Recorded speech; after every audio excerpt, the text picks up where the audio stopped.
Matondo mingi bamawa batata bandeko balandi ya Congo bololo matondo mingi solo pena na balanga nzembo. En tout cas, bamama batata bandeko balandi ya Congo bololo lelo ezali ya solo pena en tout cas mokolo mwa mitano ya poso mokolo mwa libwa ya sanza ya mwambi mobo ya korto mibale na zomi na libwa.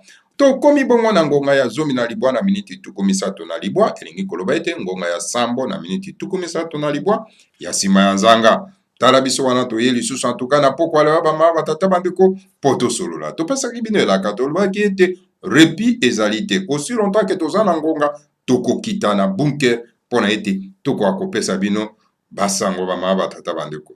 En tout cas, ezali wa bino mbuta bopele bobala elengi koloba malamu koloba topesi bino banso bayenge bambote balosako na bino banso yango ezali kodépendre na esika bino bobelemi mpe bozali kolanda biso bamama batata bandeko. Lelo toye na Congo dieto moko le grand maître Fumwanda Semi akomi toye totia yango likolo na mesa bamama batata bandeko tososolo yango nano todécortiquer yango biso nyonso tout ensemble. J'aime les gens qui font des commentaires. Bateau basalaka ba commentaires, je les aime beaucoup. Mais bon, voilà. Bateau balandaka attentivement. Maï malekara na kati na Congo bololo. Parce que à chaque émission, oyo na salaka, na landaka na tangaka ba commentaires ya bateau. Bama tata bandoko. Et j'aime lire les commentaires. Que ce soit les commentaires positifs, que ce soit les commentaires négatifs. Yo surtout na tangaka bama tata bandeko. Pona ete nayeba ndenge nini évolution ya Congo bololo ndenge neza kokende nayeba ndenge nini les messages ya les grands maîtres Fumwanda Semi ndenge zali capté na baimboka bamawa tata bandeko. Lelo tozaka na Congo dieto moko tokotia likolo na mesa Congo dieto numéro 3501 yango nde tokotia likolo na mesa. Alors kasi liboso tokenda kuna tozali solo pena en tout cas na information. Information euti na CPI. CPI, la Cour pénale internationale. La fois dernière, na ebisa kino ete mama oyo babengi solo pena en tout cas la Gambienne na kombo ya Besunda auta ko déposer ko boa ke ponce a déposer ba mama tata bandeko étant que procureur ya Cour pénale internationale. Alors, ma révélation eza ko yaba mama tata bandeko. Omoni moto moindo amiti kaka po ba utiliser ye.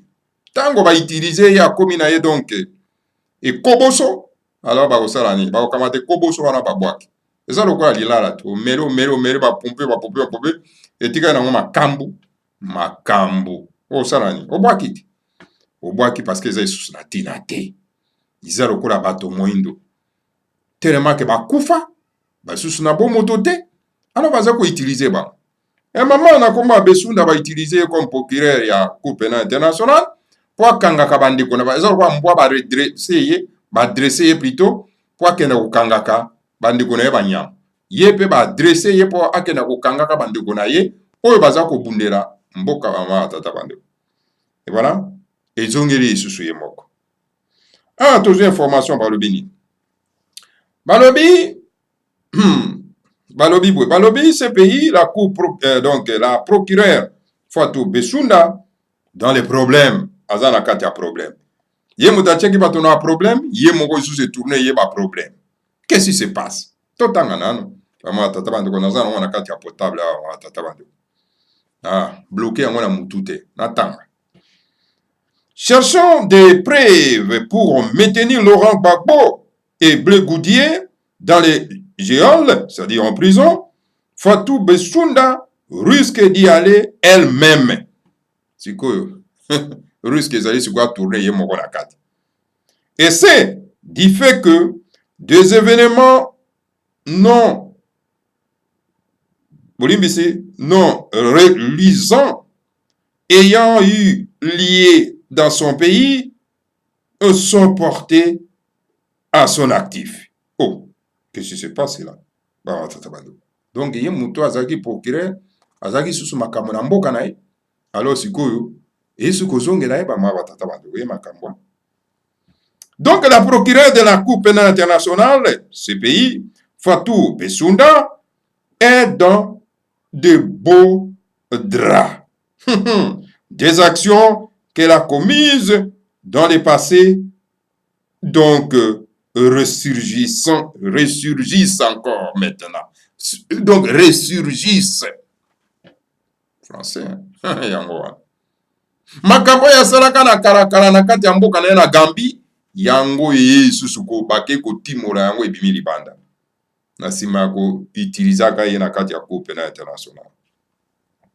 Ainsi pour négligence grave dans l'exercice de ses fonctions, pour dissimulation d'informations ou des circonstances suffisamment graves pour l'avoir empêché d'occuper son poste et pour avoir plutôt commis de graves violations des droits de l'homme et des crimes contre l'humanité, avant l'exercice de ses fonctions officielles et qui sont de nature grave et qui portent atteinte à la réputation de la Cour pénale internationale, des avocats vénézuéliens Walter Maguez et Lopez Ramirez ont déposé une plainte contre Fatou Bensouda pour des événements qui se sont déroulés entre 1994 et 2002.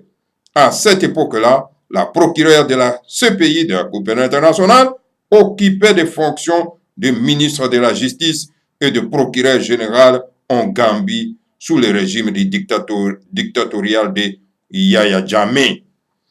Aussi, son mandat donc prendra-t-il fin le 15 juin 2021. Donc, à cet effet, la CPI produit un communiqué le 6 août 2019 pour annoncer donc sa quête d'un nouveau procureur. Pour cet avis, l'Assemblée des États partis donc assisté du comité pour les élections du procureur cherche à attirer les candidats les plus qualifiés pour le poste de procureur de la Cour pénale internationale, a indiqué le communiqué. Voilà,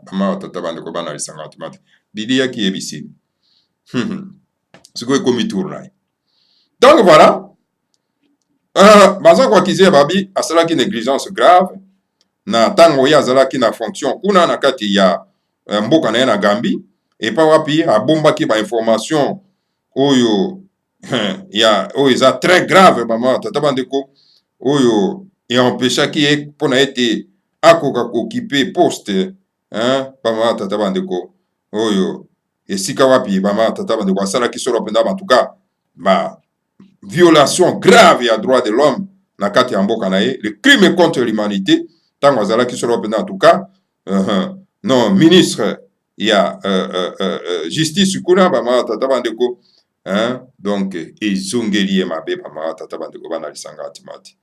Donc ba violation wana ezali grave, ezali atteinte na réputation ya Cour pénale internationale. Alors yango wana en tout cas donc avocat vénézuélien na kombe ya Walter Marquez et Lopez Ramirez ba déposé en tout cas plainte contre Fatou Bensouda pona ba événement yo surtout o elekaki na 1994 en 2002 na 2002 plutôt et pour wapi yazalaki procureur pe ministre ya justice kuna na mboka na ye tango ya jamais azalaki na bokonzi bama batata bandeko. Alors yango na en tout cas mandat na ye en tout cas akokomisa ata na suka te parce que violation ya droit de l'homme eleki trop ba dossier na ye ebimi likolo. Alors il faut azonga bakanga ye akota solo pena na lobwa kwa remplacer Laurent Gbagbo, Peu Goudier, Monsieur Bemba, etc. a remplacé donc ndeko na biso Charles Taylor. Voilà. Tokobeta CPI maboko vraiment. Bakangela biso mwasi wana asali mosala après avoir utilisé yesu ko komi tourna. Voilà.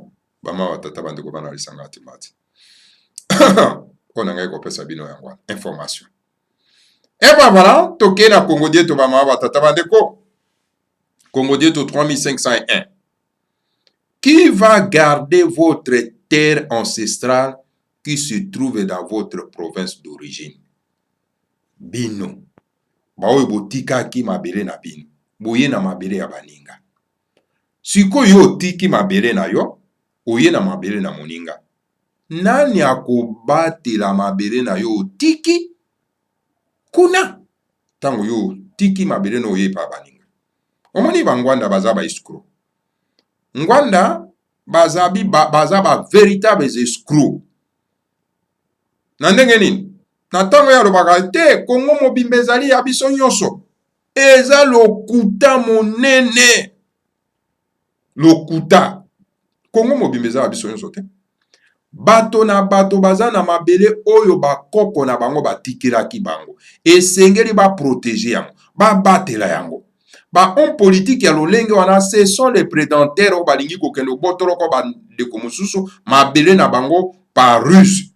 Et ba politicien ndenge wana baza na tina moko te ya kokamba mboka na ero ya verso na Congo ya sika. Et baza bato ya lokuta. Moni ba ma tata bando. Esengeli un leader politique abundela ma etene ya mabele. Esika ba koko na ye ba uta. Kuna ndeko bundela mabele na ba tata bandeko. Awa totanga toyoka. Les Bakongo ont leur terre ancestrale au Congo central. Au Bandundu et dans la région de Kinshasa, dont les Baumbu et les Bateke sont les propriétaires, sont les prioritaires et sont les propriétaires. Donc, Bakongo, bazana mabele na bango na kati ya Congo central, na Bandundu, et na région ya Kinshasa, neteni ya mabele ya Kinshasa, et pa wapi Baumbu, na Bateke, bazali donc ba kolo na yango ba ma batata bandeko. Wani ezali mabele oyo ba koko na bango batikelaki bango. Les Baluba Kassaïens ont leur terre pleine de diamants au Kasaï central, au centre du pays, la République démocratique du Congo. Les Bangala ont leur terre ancestrale dans la province de l'Équateur, Ekanga. Omoni Baluba, bazana mabele na bango. Mabele na bango ezali kuna na sud ya Kasai. Oyo Kasai ezali solo pena na centre ya mboka ya République démocratique du Congo. E Bangala, bango pe bazana mabele na bango oyo bakoko na bango batikelaki bango na province de l'Équateur, c'est-à-dire kuna na Ekanga. Omoni bato na bato bazana esika oyo bakoko na bango bauta pe baponela bango mabele pe batikeli bango yango. Dire que non, Congo Mobimbezali Abisso, c'est une fausseté. C'est du vol. Et ça, Moyibi. Et ça, qui Moyibi, un politicien comme ça, a droit donc à Simba, à ta chef à quartier, pas à Moyibi. Bato na bato bazana ete na bango mabe. Bien que tobotami koko moko. Bien que biso nso tout ozali bana descendant ya nenzala pandu na mama King Lofuma. Na loba Adam na ebate, attention. Biso toyebi Adam na ebate. Alors na yango. Donc, tango baboti pe biso, bato na bato babendani bake kosala ya ye mwa esika. Ake kokipe ya ye mwa territoire. Wana territoire wana etuka wana ekomi ya ye. Po a boti ba génération na génération baza ko bomba etuka na ye wana. Siko yo webisa biso keno Congo mezali ya biso en fonction de quoi? Non, bato na bato baza na terre ancestrale na ba. Les Lunda Katangé, les Balamba, les Balubakati et les Basonge ont leur terre ancestrale au Katanga. Les Bangu Bangu ont leur terre ancestrale au Maniema. Les Bashi, les Hutu, les Nande et les Walanga ont leur terre ancestrale au Kivu. Les Ituriens ont leur terre ancestrale en Ituri, dans la province orientale. Donc, Balunda Katange, Balamba, Balubakati, Pena Basonge, bango bazana mabele oyo bakoko na bango batikelaki bango ezali kuna na Katanga. Siko yo mongala olo baki no, mabele ya Katanga ezali ayo. Moza moyibi. Oza moyibi. Yo mwana Ekanga. Yo kenda kuna na Katanga oluke mabele ezali ya ngai. Pona nini parce que biso nyonso tout oza na kati ya Congo. Mais bakatanga bako bengono na mbeli parce que oza moyibi. Yo bakoko bako tu no bakoko no batikaka yo. Hein? Bakoko no batikaki yo.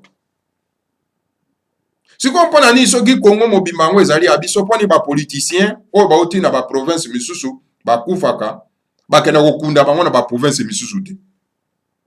Poni po ebike kuna ezaka mabele na bango te. Eza mabele bakoko na bango te. mais pona nini koya na politique ya lokuta, pona nini koya na politique ya bosolo te ya kolobela bato bosembo.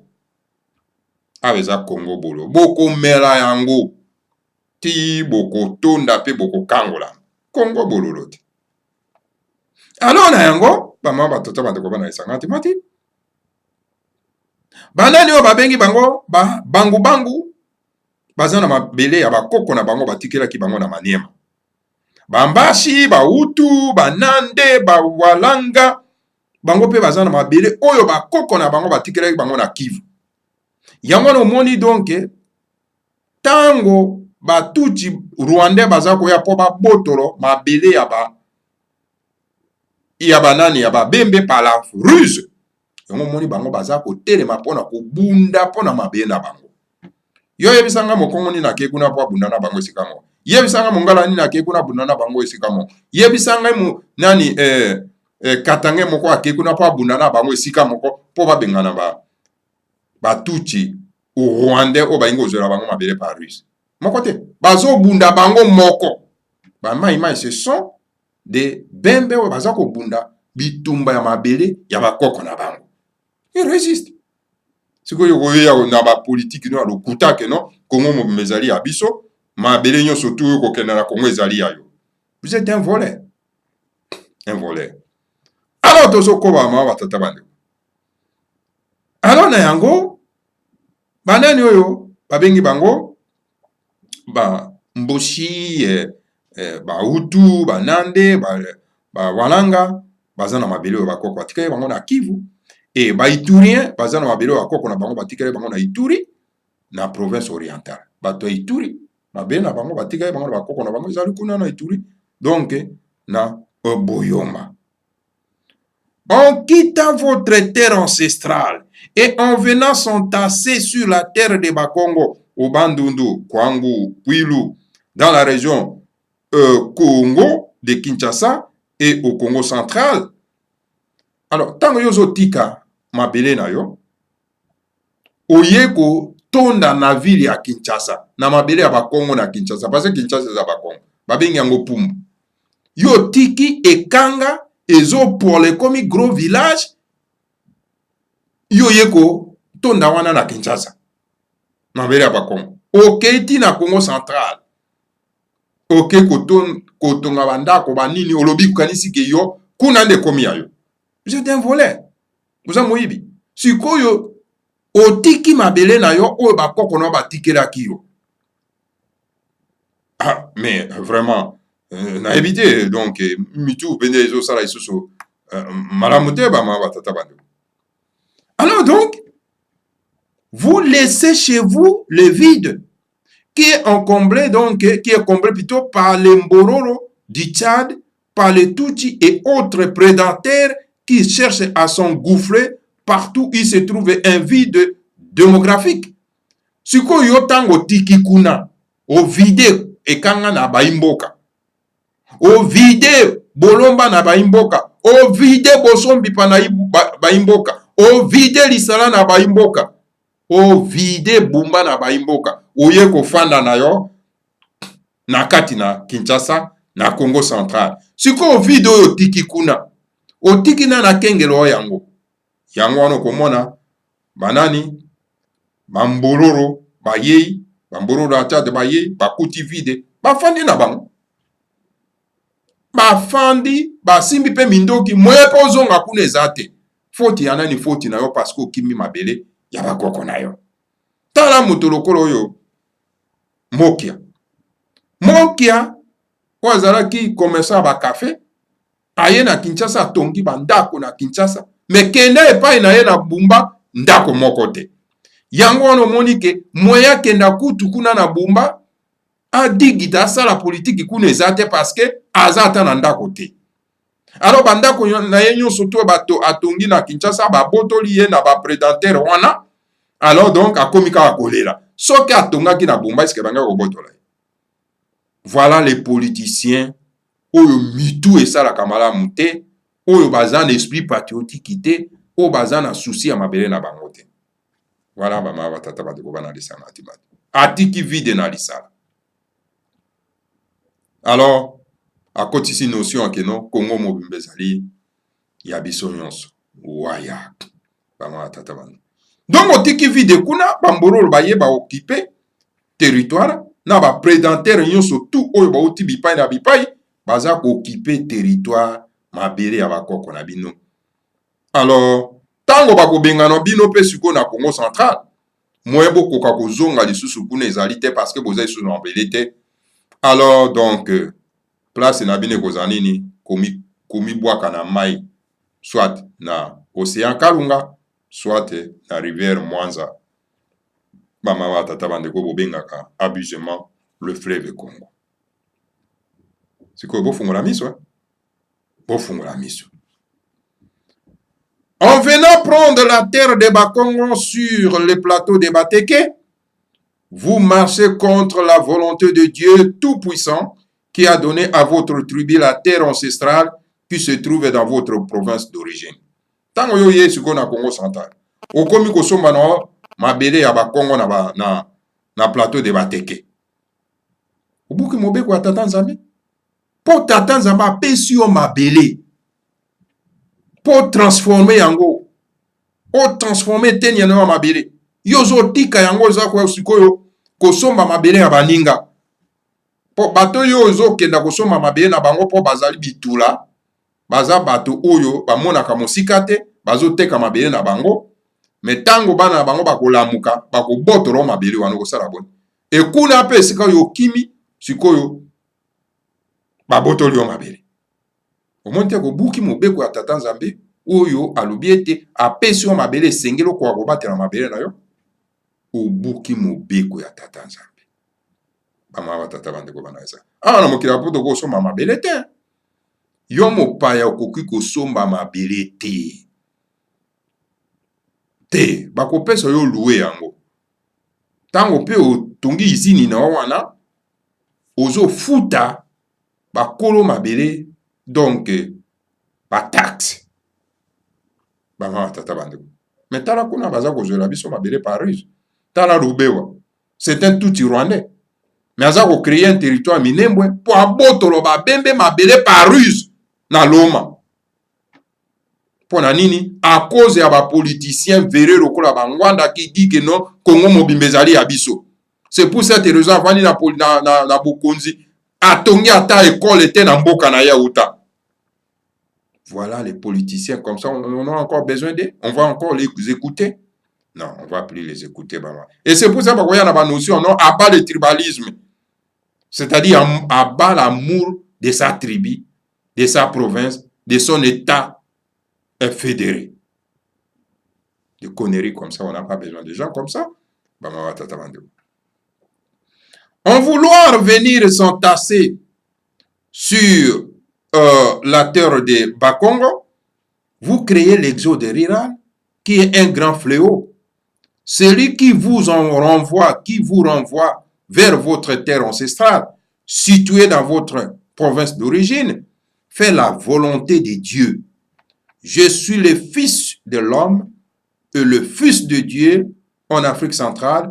Je sais de quoi je parle et je pèse bien mes mots. Donc, tango yoza koluka, koya, kotondisa solo pena tuka mabele ya Bakongo, okime pa na yo kotonda solo pena na mabele ya Bakongo, alors oza ko créer ce qu'on appelle l'exode rural. Alors ezali kama monene na pona mboka. Alors moto yaza ko sunga yo, po ete akoka kozongisa yo na eteni no ya mabele, donc azo sala volonté ya tata Nzambe apon tulendo. Aza ko sunga yo po ete lobi okoka kozanga mabele te. Lobi okoka kopedre mabele na yo te. Moto wana esengelo simba ye penda na loboko po mbate azali moto ya solo penza oyo aza kosunga yo parce que na tango oyo yebi nanu te, mais tango wana ekokoma okoya koloba ete matondo mingi na fumo mwanda nsemi oyo alakisaki ngai ete esengeli na kwa kobatela mabele ya bakoko na ngai. Le grand maître alobi nayebi makambo naza koloba et je pèse bien mes mots. Voilà bama batata bandeko banalisa matimati. Yangwana chaque citoyen ya état fédéré esengeli abundela mabele na ye bamama batata bandeko bana lisanga timati. Omoni bato oyo banyangala kati oyo bazwa kozwa mabele na biso par ruse parce que tozokima biteni na biso ya mabele.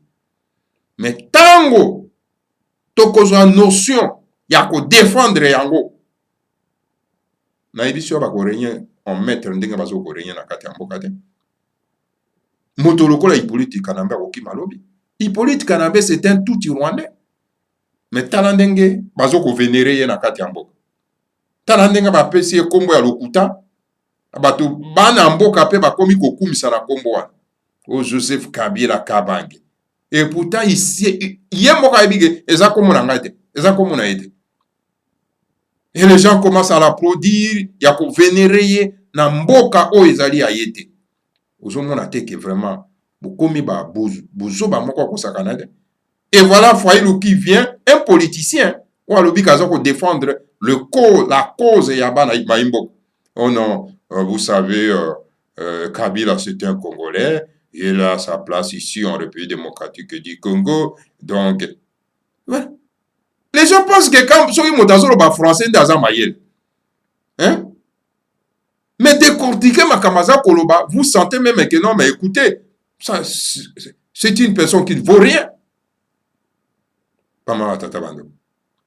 Non, parce que les gens comme ça qui n'ont pas la combativité à combattre, dit Kambo et Tali Mabele, il ne vaut rien.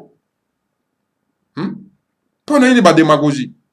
Dis la vérité aux gens. Hippolyte Kanambe, c'est un tout Rwandais. Nous devons les chasser. Mais monsieur Tshisekedi Wamulumba disait que non, mais cet homme-là, c'est un étranger. C'est un tout, nous devons le renvoyer au Rwanda. Sikoyo bino, bon, vous allez qui adepte ya Tshisekedi Wamulumba. Vous êtes incapable, n'est-ce pas, de combattre ces messieurs-là. Est-ce qu'il y a moko aleki 85 millions de Congolais? C'est incroyable, ma tata bando. Donc, esengeli moko na biso akoka ko défendre mabele na ye. Un politicien, un homme politique, ou aza koloba likambo mabele te, c'est un faux homme politique. Azali un démagogue, azali moto la lokuta, azali trompeur moyibi. Landa politicien oyo aza kolobela likambo ya mabele. Soko yoki politicien azo lobela likambo ya mabele te, tika ye, bwaka ye, donc aza moto ya lokuta. Po eloko oyo tata nzambe mpo moto na pesaka na bato ya motuya eza mabele. Kozanga mabele, kozanga mboka. Kobundela mabele, elingi koloba kobundela mboka. Alors, chaque citoyen oyo auti na province na ye d'origine esengeli akoka kozonga mpona kobunda likambo etali mabele na ye. Makambo ya kolongwa oyo okende kotonga ndako na province na yo, yo ozoko préféré koya kotonga ndako na Kinshasa. Ese Kinshasa eza mabele na yo. Siko kuna epa na ona na kotongela yo. Kenda kotonga epa na yo, koloba te ono kuna ba infrastructure ezali te, biloko ya kotonga ndako ezali te, débrouillez-vous na ba moyen de bord, tonga. Yo kozelana na kotongela yo. Yo moko bunda pona kotonga. Ozelana mopaya kotongela yo, aya kotiela onzela, aya kotiela ba infrastructure na mboka na yo. Besiko yo botamaki na mabele wana pona ni.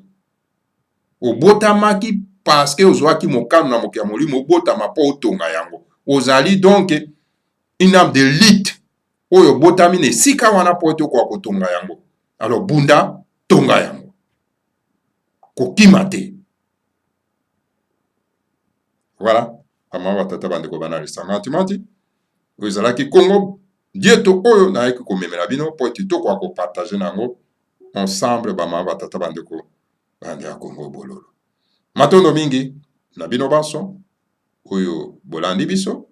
Alors donc tokuta na bino mbala asima toujours si 3 fois www.radiokachopa.com P Congo bololo. Voilà. totiki bino solo mpona tuka na loyembo. Kongo gazeti manisako ya mutavanga imukutu kwa misanga tanguza zoto makante ngoro musamwe Vita kukongo gazeti manisako ya mutavanga imukutu kwa misanga tanguza zoto makante ngoro musamwe Yaja mutavanga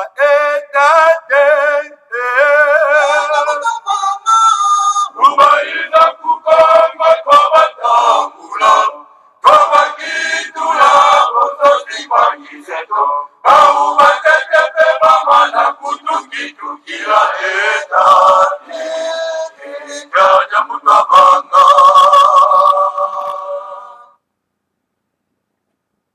Kubaiza kukongo takuba tambula Musala Kwale kongo kalunga Yongana imitatu Nyaiza mwa mucheto Barata Baraka ni kukongo Kubaiza kukongo takuba tambula Musala Kwale kongo kalunga Yongana imitatu Nyaiza mwa mucheto Barata Baraka ni kukongo Ejaja mukabanga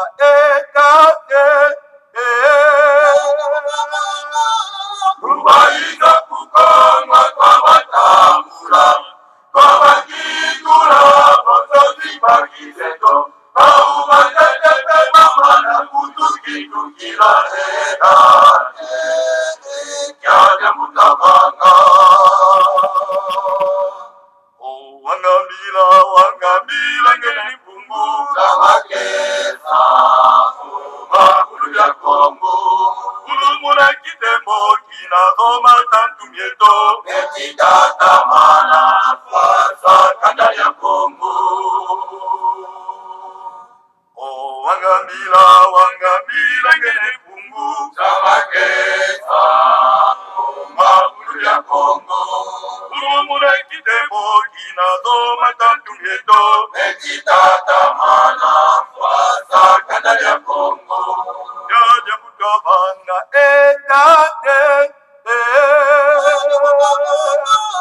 Kubaiza kukongo kwa batambula Kwa bakitula bosozi bagizeto Bau batetepe mama na kutukitukila Yaja mutavanga Yaja mutavanga